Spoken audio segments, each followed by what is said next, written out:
wonderful day. It was hot as hell today where we at, man. It was like 102. I don't know where y'all at, but man, summertime already here. But we going back in on a Napoleon Hill, Grow Rich with Peace of Mind reading. Let's get right to it.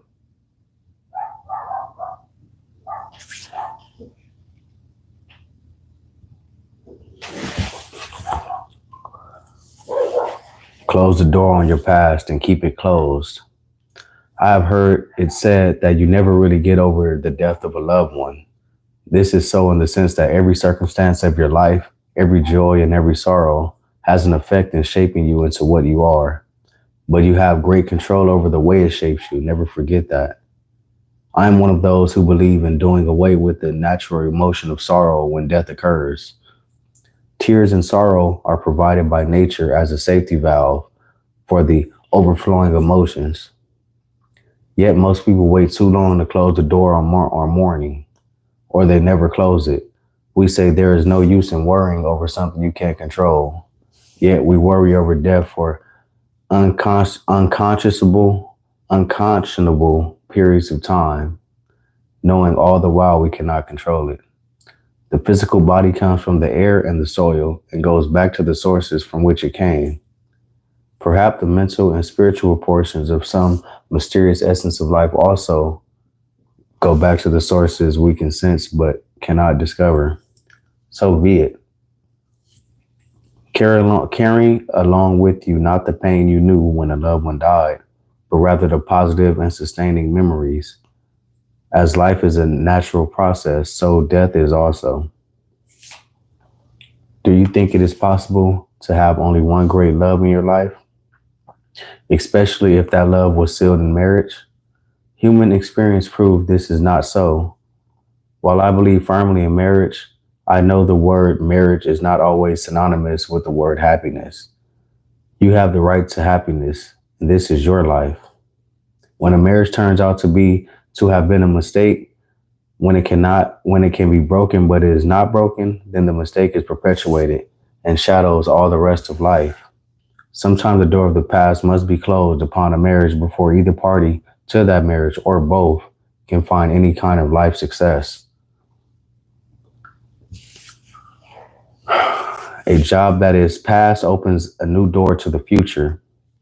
Suppose you have lost your job through no fault of your own. Suppose then you nurse a great resentment and a festering hatred of your former employer who was so unjust to you.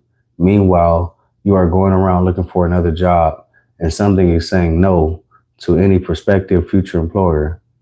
What says no? The negative qualities of hatred and resentment which beam from your mind to his? He cannot tell just what it is, but he feels something disturbing about you and he doesn't want you in his office or his shop. Put the temporary setback firmly behind you, however.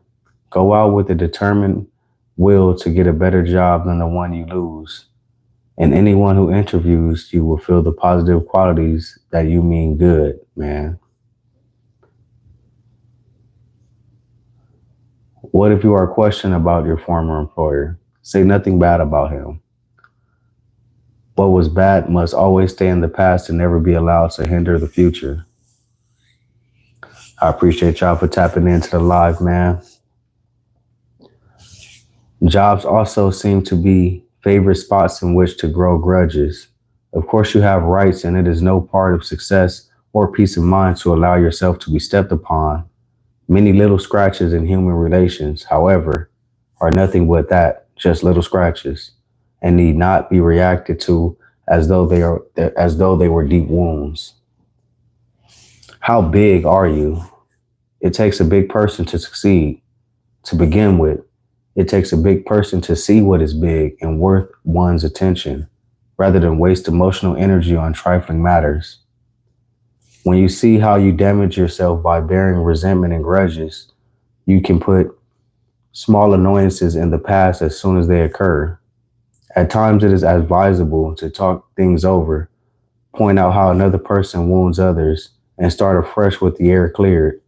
But a nursed grudge is a viper in the bosom. It is a treasured negative, and you not only let it take away your peace of mind, You also encourage the formation of ulcers and many other ailments in which the mind can inflict upon the body. Close that door. It is wonderful and gratifying to see how the habit of closing the door upon the past becomes one of the greatest sustaining habits. It helps you take possession of your own mind and condition it for the attainment of any purpose you desire. Go the extra mile. Yeah, we're going to end this one, man. I got a call I'm waiting on. So, yeah, we're going to wrap this up. Once again, man, it's your boy Chuck. I appreciate y'all for tapping in. Peace.